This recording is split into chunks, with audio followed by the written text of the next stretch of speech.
Everyone, कैसे आप सभी लोग। स्वागत है आप सभी का आज सबके चैनल मिडपानी क्लासेस पर। मैं हूं नीतीश गर्ग और आज आपके लिए एक और इंटरेस्टिंग वीडियो लेकर आ चुका हूं।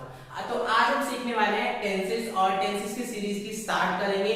बेसिकली हम पूरे टेंस को समझने वाले हैं और ग्रामर को एक बेसिक पार्ट से लेकर चलने वाले हैं, क्योंकि आपने टेंसेस बहुत बार पढ़े होंगे पर समझे नहीं होंगे अच्छी तरह से। तो हमारी यही कोशिश है कि हम आपको टेंसेस को अच्छी तरह से क्लासिफाइड करके समझाने वाले हैं ऑन द बेसिक लेवल और ऑन द कॉम्पिटिटिव लेवल। जिसमें भी आप इसको समझना चाहें, जिसमें भी आप इसको गेट करना चाहें, हम आपको उसी तरह से समझाने वाले हैं। बट हाँ, इतना आपको प्रॉमिस करते हैं कि इस वीडियो को देखने के बाद आपके टेंसेस पूरी तरह से क्लियर हो जाने वाले हैं। और एक और प्रॉमिस ये करते हैं कि आप जैसे 12 टेंसेस पढ़ते हैं और भूल जाया करते हैं, तो आज के बाद वो आपका नहीं होगा। ठीक है, तो जल्दी से अपनी वीडियो को शुरू करेंगे। वीडियो शुरू करने से पहले अगर आपने अभी तक हमारे चैनल को सब्सक्राइब नहीं किया है तो अभी के अभी जाकर चैनल को सब्सक्राइब कर दीजिए और बेल आइकन को दबाना ना भूलें, ताकि आपको हमारे आने वाले अपडेट्स मिलते रहे। ठीक है, तो बिना देरी के वीडियो को शुरू करते हैं। तो टेंसेस सीरीज की शुरुआत करेंगे और शुरुआत में मैं आपको बता देता हूं कि हम 6 वीडियोस में, जी हां, ओनली 6 वीडियोस में आपको पूरे टेंस सीरीज खत्म करवा देंगे। इन विच मैं पर वीडियो में 2 टाइप्स के टेंसेस को कवर करूंगा। ओके, उससे पहले मैं शुरुआत करता हूं टेंसेस की कि व्हाट इज टेंसेस। मैं आपसे छोटा सा एक नॉर्मल सा क्वेश्चन पूछता हूं। बहुत सारे कंफ्यूज हो गए होंगे और मुझे पता है कि होना भी चाहिए, क्योंकि आपको कभी ये बताया नहीं जाता कि व्हाट इज टेंसेस। आपको सिर्फ क्या सिखाया जाता है कि टेंस 3 प्रकार के होते हैं, उसके बाद वो और 4 प्रकार के हैं, 4 तरह से क्लासिफाइड कर दिया जाता है और ब्ला ब्ला ब्ला ऊपर ऊपर की नामें दे दी जाती है। कभी आपने समझने की कोशिश नहीं की और that's the main reason you know कि आप उसको बार-बार भूल जाया करते हैं। जी हां, बिल्कुल, ये मेन रीजन है इस चीज का कि आप बार-बार उसको भूल रहे हैं, क्योंकि आप उसका मीनिंग ही नहीं जानते। इन विच कि अगर मैं आपको एग्जांपल बताऊं कि अगर किसी भी चीज को आपको फर्दर क्लासिफाइड करना है, आगे जानना है, तो आपको उसको बेस जानना होगा, but you don't know the base. That's the reason. Okay, तो दैट्स द मेन रीजन। तो अब हम जानेंगे कि व्हाट इज टेंस, टेंस क्या होते हैं। Most of you all no कि व्हाट इज द टाइप क्या होता है उसके, बट आप नहीं जानते हैं कि उसके मीनिंग क्या होता है। तो मैं आपको बता देता हूं कि टेंस का मीनिंग क्या होता है। बेसिकली हम पढ़ते हैं a tense is a relationship between time and action. यानी छोटी सी इसमें को क्लासिफाइड कर दिया। आप कहीं पर बुक्स में ढूंढेंगे, गूगल करेंगे तो आपको लंबे लंबे डेफिनेशंस मिलते हैं टेंस के। तो मैंने छोटे से इसको बना देंगे a tense is a relation between time and action in which verb is constant. तो एक बात तो हमें समझ में आ गई कि टेंस को बनाने के लिए वर्ब का जो रोल है वो मेन है। बिल्कुल, जहां पर वर्ब जो रहेगी वो मेन रहेगी और रिलेशनशिप रहेगा टाइम के बीच में और एक्शन के बीच में। टाइम एंड एक्शन के बीच में रिलेशनशिप रहने वाला है यहाँ पर। ओके, कहने का मतलब ये है कि कोई भी काम कब हो रहा है। टेंस इज ऑल अबाउट कोई भी काम कब, कैसे, कहां हो रहा है। कब, कैसे, कहां। आप अपनी लाइफ में किस किस से कैसे क्वेश्चन पूछते हैं, ठीक है ना। कोई भी क्वेश्चन किस तरह से पूछ जाएगा, कब हुआ, कैसे हुआ, क्या हुआ, यही तो होता है। ठीक है, मतलब कि कोई भी एक्शन किस टाइम पर हो रहा है, वहां पर आपका टेंस बन गया। समझ में आया। बेसिक ग्रामर का रूल क्यों कहते हैं टेंसेस को, क्योंकि आपकी इंग्लिश की शुरुआत यहीं से होती है। ओके, तो आपको समझना भी जरूरी है कि यहाँ पर किस तरह से एग्जैक्टली चीजें बदल रही हैं। ओके, तो अब हम समझते हैं कि किस तरह से टाइम और एक्शन के बीच में रिलेशनशिप होता है। जैसे कि राम 2 बजे वहां जा रहा है, तो यहाँ पर टाइम और एक्शन का पता लगाएंगे। ठीक है, तो 2 बजे एग्जैक्टली टाइम सबको पता है। एक्शन क्या है वहां पर, मतलब जा रहा है। तो अगर जा रहा है मतलब जाना को गो कहते हैं और go in the sense of verb होती है, तो एक्शन को अगर वर्ब लिख दूं तो कोई गलती नहीं है। ऐसा समझ, बिल्कुल समझ में आ गया। ओके, तो इस तरह से समझ में आया। कोई भी क्वेश्चन का आंसर किस फॉर्म में देना है वो सब हमारा टेंस बताता है। किस फॉर्म में देना है, कब देना है और कौन सा रूल उसमें अप्लाइड होने वाला है, आपके वो आपके टेंस पूरे करते हैं। तो टेंस की डेफिनेशन मेरे हिसाब से बहुत चीज समझ में आ गई होगी, इसमें कोई भी आपको डाउट नहीं होना चाहिए। क्लासिफाई करना है जो भी आपने रट्टू तोते की तरह रटा है ना, किस किस तरह के टाइम से जल्दी जल्दी आपको पता ही होगा कि अब क्या होने वाला है आगे वीडियो में। तो नहीं, मैं आपको बिल्कुल क्लासिफाइड करके बताने वाला हूं चीजों को, जैसे कि मैंने अभी तक इसको बताया। ओके, रट्टू तोता नहीं बनना है, समझना है आपको, ताकि आप दूसरों को समझा सके, इस दुनिया का ज्ञान बढ़ा सके। ओके, ऐसा जरूरी नहीं है कि हम हर कोई यूट्यूब पे चला जाए वीडियो बनाना शुरू कर दें, नहीं। मतलब आप एक जने को भी सिखाते हैं तो आप वहां पे एक हेल्प कर रहे हैं। आप अपने आप को सीखने के बाद अगर आप कुछ सीख चाहते हैं तो दूसरों की हेल्प जरूर कीजिए, किसी भी फॉर्म में करें। मैं जरूर नहीं कह रहा है वीडियो ना बनाएं, अगर आप बनाने एबल हैं जरूर बनाइए। ओके, तो चलिए क्लासिफाई करते हैं। There are 3 types of tenses. 3 type के टेंसेस होते हैं। Okay, as you all know, present, past, future. रट रखे होंगे बिल्कुल रट्टू तोते की तरह, बचपन से रटाया जाता है, गलती आपकी नहीं। वर्तमान काल, भूतकाल, भविष्य काल, मतलब आज, बीता हुआ कल और आने वाला। तीन तरीके से हम टेंसेस को बांटेंगे। अब मैं कैसे बताता हूं, देखिए टेंसेस की डेफिनेशन से। वो कल जा रहा था, वो आज जाएगा, ठीक है ना, इन फ्यूचर, या फिर वो आज कर रहा है। समझ में आया? कल जा रहा था, जाएगा और कर रहा है कुछ काम। तो मतलब जा रहा था मतलब पास्ट हो गया, कर रहा है इन प्रेजेंट हो गया, जाएगा इन फ्यूचर हो गया। कोई भी काम को आप टाइम में डाल दीजिए, कोई भी एक्शन को टाइम में डाल दीजिए, टेंस बन जाता है। कितना सिंपल था। अभी तक डेफिनेशन नहीं पता थी, पर अब तो रट जाएगी। पर मैं अभी बोलूंगा, रटना नहीं है, समझना है उस चीज को।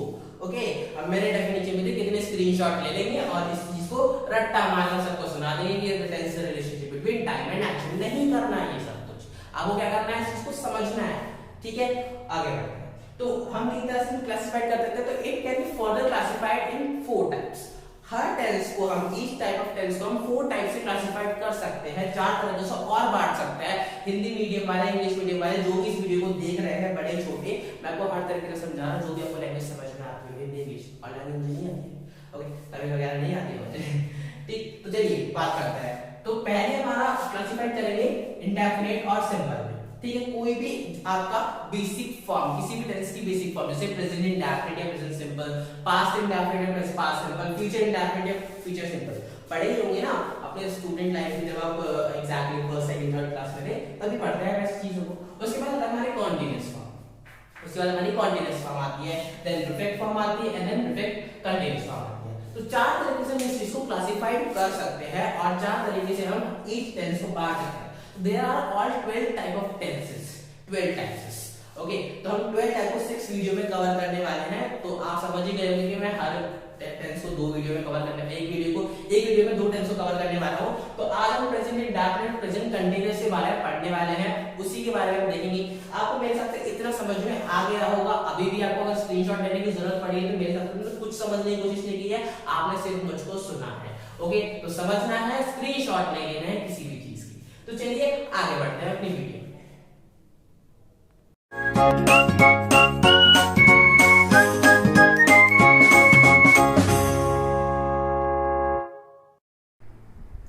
तो अब बढ़ते हैं प्रेजेंट इंडेफिनिट रूल्स की तरफ, जो कि हमारा पहला सेंटेंस है प्रेजेंट इंडेफिनिट। जैसे कि मैंने आपको 12 टाइप ऑफ टेंसेस बताए, तो पहला टेंस है हमारा प्रेजेंट इंडेफिनिट और सिंपल टेंस।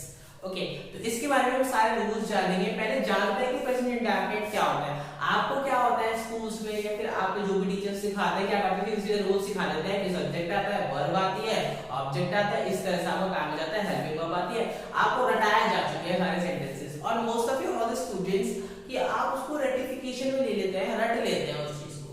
रटने की जरूरत क्या है, आपको समझना है चीजों को। देखिए, रटना इज शॉर्ट टेम्पररी एंड समझना इज एग्जैक्टली जब तक कि आप जिंदा हो तब तक ही आपको याद रहने वाला है, आप तब तक सिखाते रहिए उस चीज को। ओके, चलिए तो पहचान करते हैं इस चीज। तो मैं हर किसी को बताना चाहता हूं, देखिए कोई भी सेंटेंस, कोई भी बात हो रही है, टेंस हो जाए, हम क्या करते हैं, नॉर्मल बातों पर आ जाते हैं। ठीक है ना, कोई भी काम करते हैं, जैसे कि मैं चाय पीता हूं, लास्ट में क्या आ रहा है, देखिए पीता, ता आ रहा है। ठीक है, मैं ये काम करता हूं, ता आ रहा है। तो ध्यान रखिए, कोई भी प्रेजेंट इंडेफिनिट सिंपल टेंस को पहचानना, लास्ट में ता, ती, ते, ऐसे कुछ वर्ड्स का यूज होना चाहिए, तभी आप इनको पहचान पाएंगे कि हाँ वो प्रेजेंट इंडेफिनिट टेंसेस है। बहुत सिंपली समझ में आ गया। अब अगर और हमें क्लासिफाइड करना हो चीजों को, तो हम किस तरह से पहचान सकते हैं कि कोई भी हैबिचुअल एक्शन, हैबिचुअल एक्शन मतलब जो भी आपकी हैबिट प्रेजेंट में अवेलेबल है। ओके, लाइक आप रोज सुबह उठ के न्यूज़पेपर पढ़ते हो, रोज सुबह उठ के चाय पीते हो, कॉफी पीते हो, रोज सुबह उठ के खेलने जाते हो, या फिर ऐसी कुछ चीजें, कोई भी ऐसी चीज जो कि आपका हैबिचुअल है और उस एक्शन को बता रहे हो कि I used to play cricket daily. ठीक है ना, आई प्ले क्रिकेट डेली, आप ये बोल रहे हैं तो मैं क्रिकेट रोज खेलता हूं, तो आपका हैबिट भी है, रोज खेलोगे तो रोज खेलोगे तो हैबिट बन गई। ठीक है ना, और खेलते हो ना, कर भी रहे हो, करता हूं, तार है, तो तार प्रेजेंट किसके, प्रेजेंट इंडेफिनिट की है। आया समझ में? तो कोई भी habitual action, I read newspaper daily, कोई भी हैबिचुअल एक्शन आपका प्रेजेंट इंडेफिनिट का साइन होने वाला है। एक पॉइंट समझ में आ गया। उसके बाद कोई भी यूनिवर्सल ट्रूथ, कोई भी यूनिवर्सल सांसारिक सत्य हिंदी में बोलते हैं।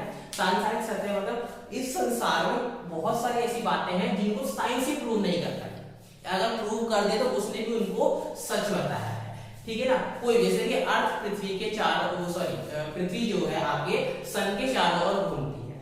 ओके, ऐसी कुछ चीजें जो पृथ्वी आपकी सूर्य के चारों चक्कर लगाती है, या फिर जो सूर्य है वो पूरब से उगता है पश्चिम में छिपता है, ऐसे कुछ वर्ड उनको हम सांसारिक सत्य यूनिवर्सल ट्रुथ कहते हैं। तो कोई भी चीज जो कि एक हैबिचुअल हो और यूनिवर्सल ट्रुथ हो, a sun rises in the east, तो कोई भी यूनिवर्सल ट्रुथ को भी हम प्रेजेंट इंडेफिनिट और सिंपल टेंस में कंसीडर करने वाले हैं।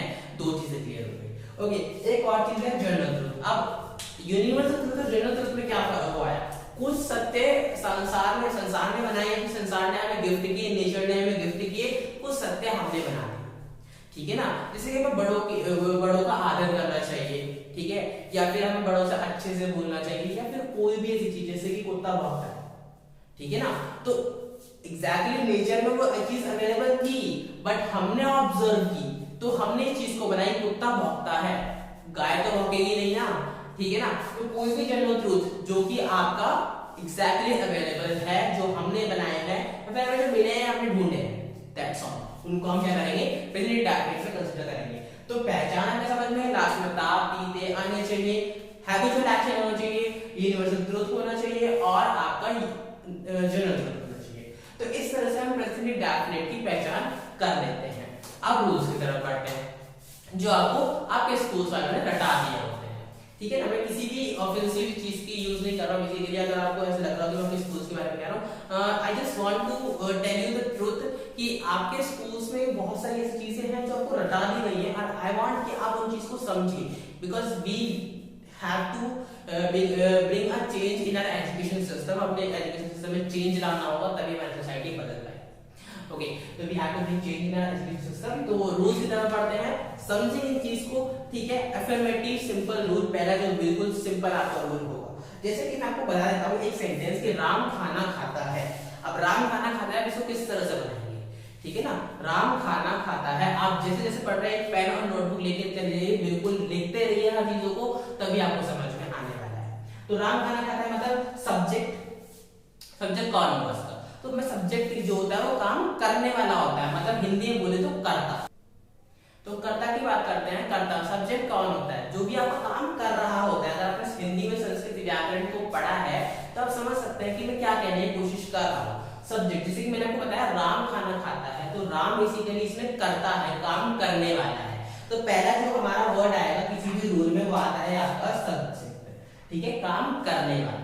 उसके बाद हम जैसे कि मैंने बताया किसी भी टेंस को पूरा करने के लिए वर्ब की जरूरत होती है, किसी भी वर्ब के बिना टेंस अधूरा होता है, ऐसे समझ में। तो उसके बाद हम वर्ब आएंगे। अब वर्ब क्या होता है? कोई भी काम जो हो रहा है किसी भी टाइम में उसको वर्ब कहते हैं, ऐसे समझ में, ठीक है ना। कोई भी काम जो हो रहा है, जैसे कि राम खाना खा रहा है, तो खाना नॉट फूड, ईटिंग, खाना, ठीक है ना। वो राम जो खा रहा है, खाना खा रहा है, खाना खाने का काम कर रहा है, तो उसको हम क्या बोलेंगे कि हमें बेसिकली खाना खाने को हम क्या बोलेंगे कि वो राम खाना खा रहा है, तो राम ईट, वर्ब जो हो गई हमारा खाना हो गया, ठीक है ना। तो वर्ब हो गई हमारा खाना हो गया, ऐसा समझ में। तो बेसिकली हम समझ सकते हैं कि जो हमारा खाना हो गया, तो कोई भी चीज पहले सब्जेक्ट आएगी, फिर वर्ब आएगा, अब rest of the sentence. Ram खाना खा रहा है, तो राम ईट। अब ये वर्ब के साथ एक प्रॉब्लम है कि वर्ब यहाँ पर मैंने बोल रखा है एस सिंगुलर।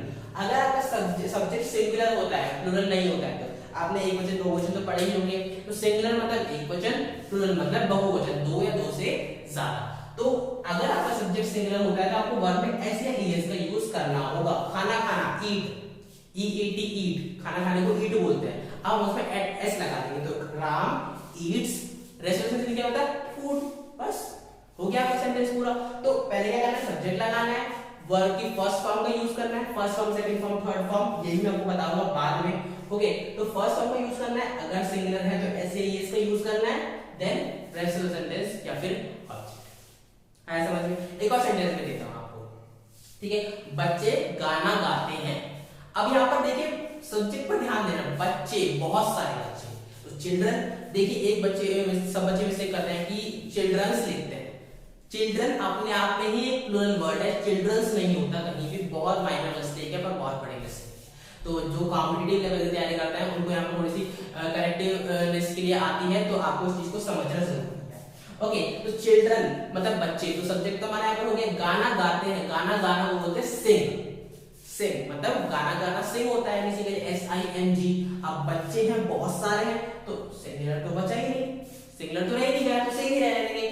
गाना गाना मतलब गाने का मतलब सॉन्ग बोलते हैं, तो चिल्ड्रन सिंग अ सॉन्ग, हो गया सेंटेंस हमारा, कितना इजी था। अब आप भी बना सकते हैं ऐसे सेंटेंसेस। ओके, तो हमें आपको डिस्क्रिप्शन में आपको कुछ क्वेश्चंस मिल जाएंगे, आपको उनको सॉल्व करना है और मुझे इंस्टाग्राम पर पिक क्लिक करके सेंड करनी है। मैं वहां पर आपको बताऊंगा कि आपके आंसर्स ठीक है या नहीं।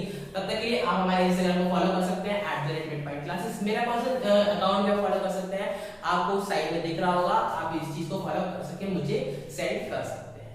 ओके, उसके बाद नेगेटिव की तरफ बढ़ते हैं, नहीं वाले सेंटेंसेस, और शायद मैं कह सकता हूं कि बच्चों की सबसे बड़ी प्रॉब्लम नहीं वाले सेंटेंस। अब मैं क्या करता हूं, अगर मैं बोल देता हूं कि बच्चे गाना नहीं गाते हैं, बच्चे गाना नहीं गाते हैं, तो बच्चे क्या करेंगे, चिल्ड्रन आर नॉट सिंग, इस तरह से लिख देते हैं। आर नॉट इज नॉट का यूज करने लग जाते हैं, जो कि सबसे बड़ी बच्चों की मिस्टेक होती है, जो कि आपको नहीं करना है। ठीक है, रूल्स को समझना है, रूल्स याद करना है, आपको किसी चीज का रट्टा मारना है तो रूल्स को समझिए। ओके, मैं आपको सिर्फ इतनी सी रिक्वेस्ट करता हूं कि आप इस चीज को समझिए। ठीक है, तो नेगेटिव बनाने के लिए एज यूजुअल पहले सब्जेक्ट होगा, फिर हेल्पिंग वर्ब का यूज होगा, जो कि इज आर हैव नहीं होती है, कौन सी होती है, डू डज होती है, डू और डज। तो डू लगाएंगे प्लूरल के साथ और डज लगाएंगे सिंगुलर के साथ। आया समझ में? बहुत अच्छे समझ में आ गई, कोई भी डाउट नहीं है।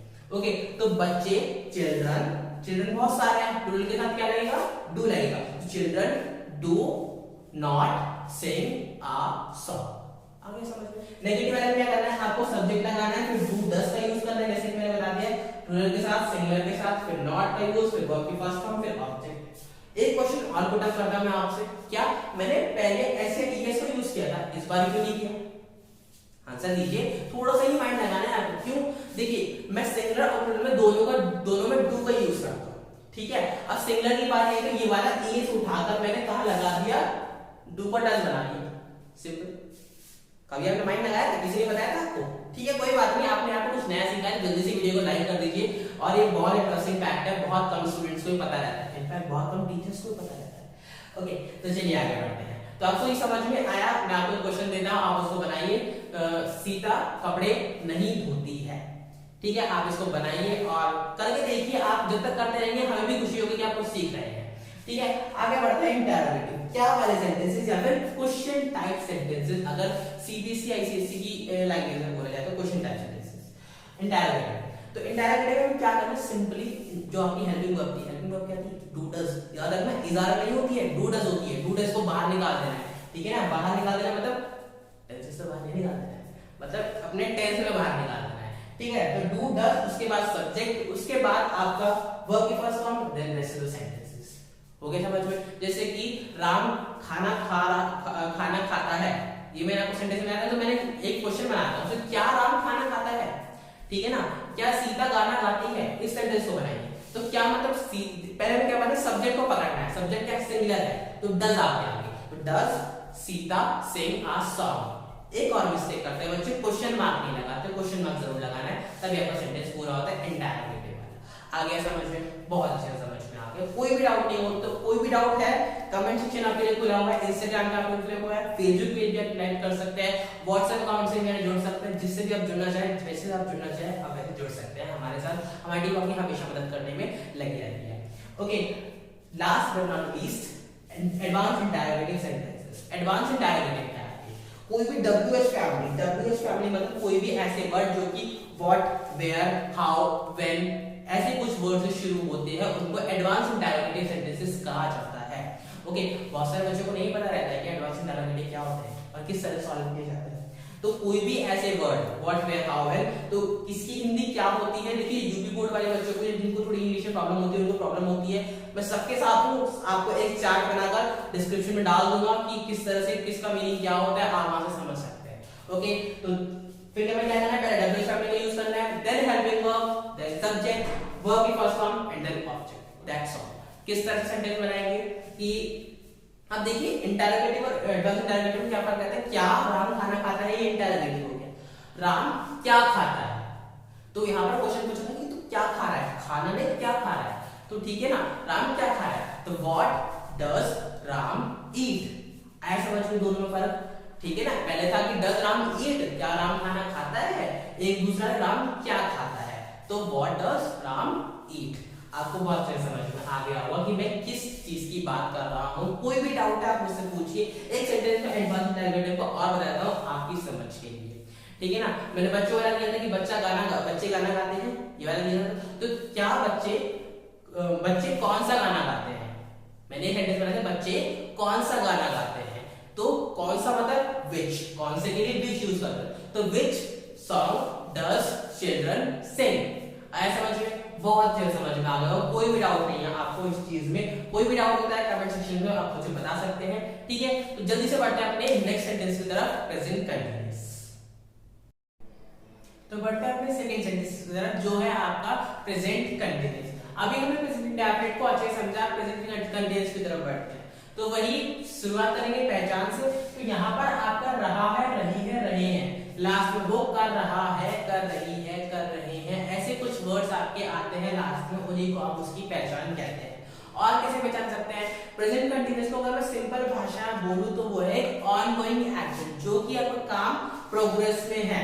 ठीक है, प्रोग्रेस एक्शन जिसको हम बोलते हैं, that is called the present continuous. जैसे कि वह पत्र लिख रहा है, वह खाना खा रहा है, तो अभी भी स्टिल खा रहा है, काम पूरा नहीं हुआ है, तो वो कहते हैं हम प्रेजेंट कंटीन्यूअस में, प्रेजेंट में काम कर रहा है। आया समझ में? बहुत तेज समझ में आता है। रूल्स की तरफ बढ़ते हैं। जो हम is are and present indefinite में यूज करते थे ना, वहां नहीं लगाना, यहाँ लगाना है। कहां पर? प्रेजेंट कंटीन्यूअस में लगाना है। ठीक है, तो पहले सब्जेक्ट जो कि आपका काम करेगा, उसके बाद is are, am is singular के साथ, आर प्लूरल के साथ, और एम आई के साथ। ओके, ठीक है, उसके बाद वर्ब में फर्स्ट ऑफ प्लस में आईएनजी भी लगाना है आपको, आईएनजी जो कि आपके ऑनगोइंग एक्शन को बताएगा, और उसके बाद ऑब्जेक्ट लगाना है। ठीक है, जैसे कि राम खाना खा रहा है, तो राम सिंगुलर है तो is eating the food, eating a food. ठीक है, ईट आपका वर्ब था, आईएनजी मैंने लगा दिया वर्ब में, एंड ऑब्जेक्ट। आएगा समझ में? बहुत अच्छे समझ में आ गई, कोई भी डाउट नहीं है। ठीक है, ऐसे नेगेटिव करना है, तो नेगेटिव में क्या करना है, सीधा हेल्पिंग वर्ब के बाद, हेल्पिंग वर्ब क्या होती है हमारी, इज आर होती है, या फिर जो भी हेल्पिंग वर्ब होगी, डू, डज, जैसे जैसे पढ़ी, उसके बाद आपको नॉट लगा देना है। राम खाना नहीं खा रहा है, Ram is not eating a food. आया समझ में? बहुत अच्छे समझ में आ गया होगा, कोई भी डाउट नहीं है। प्रेजेंट कंटीन्यूअस बहुत इजी है, जब आप एक सेंटेंस सीख जाते हैं ना, दूसरा सेंटेंस आपके लिए और भी ज्यादा इजी हो जाता है। ठीक है, इंटरोगेटिव समझते हैं। इंटरोगेटिव में क्या करना होता है, गेस करिए, क्या करते हैं, हेल्पिंग वर्ब को बाहर निकाल देते हैं। जी हाँ, बिल्कुल, तो इज आर को बाहर निकाल देंगे according to the subject, then फिर आपका सब्जेक्ट यूज करेंगे, देन वर्ब की फर्स्ट फॉर्म में आईएनजी, एंड देन ऑब्जेक्ट। ठीक है, जैसे कि क्या राम खाना खा रहा है, is Ram eating the food. ठीक है, is Sita singing the song. ठीक है, क्या सीता गाना गा रही है। ठीक है, इस तरह से हम सेंटेंसेस को बना सकते हैं। एडवांस इंटरोगेटिव, एडवांस इंटरोगेटिव में WH family, then helping verb, then subject, verb की first form ING and object. ठीक है, राम क्या खा रहा है, व्हाट इज राम ईटिंग। ठीक है, तुम कहां जा रहे हो, वेयर आर यू गोइंग। इस तरह से हम इस चीज को एग्जैक्टली वो कर सकते हैं। बहुत सारे क्वेश्चंस पूछते हैं ना, वेयर आर यू गोइंग, तुम क्या कर रहे हो, व्हाट आर यू डूइंग, सब इससे रिलेटेड है। डूइंग मतलब तुम क्या कर रहे हो, कंटिन्यूअस है। बहुत अच्छे समझ में आ गया होगा, आपकी डेली लाइफ से यूज होने वाला प्रेजेंट कंटिन्यूअस होता है। आए समझ में? तो मेरे हिसाब से आपको प्रेजेंट इंडेफिनिट, प्रेजेंट कंटिन्यूअस समझ में आ गए होंगे। इस वीडियो में बस इतना ही, मैं आपके लिए नेक्स्ट वीडियो में जल्दी लेकर आऊंगा, और आप और 2 सेंटेंसेस कवर करेंगे उस वीडियो में। आपको नेक्स्ट वीडियो अगर चाहिए, बहुत जल्दी चाहिए, तो कमेंट सेक्शन में मुझे बताइए, और हाँ, वीडियो को शेयर कीजिए, लाइक कीजिए, कमेंट करके मुझे बताइए कि वीडियो कैसी लगी। तो इस वीडियो में बस इतना ही, बाकी मिलते हैं नेक्स्ट वीडियो में, तब तक के लिए गुड बाय।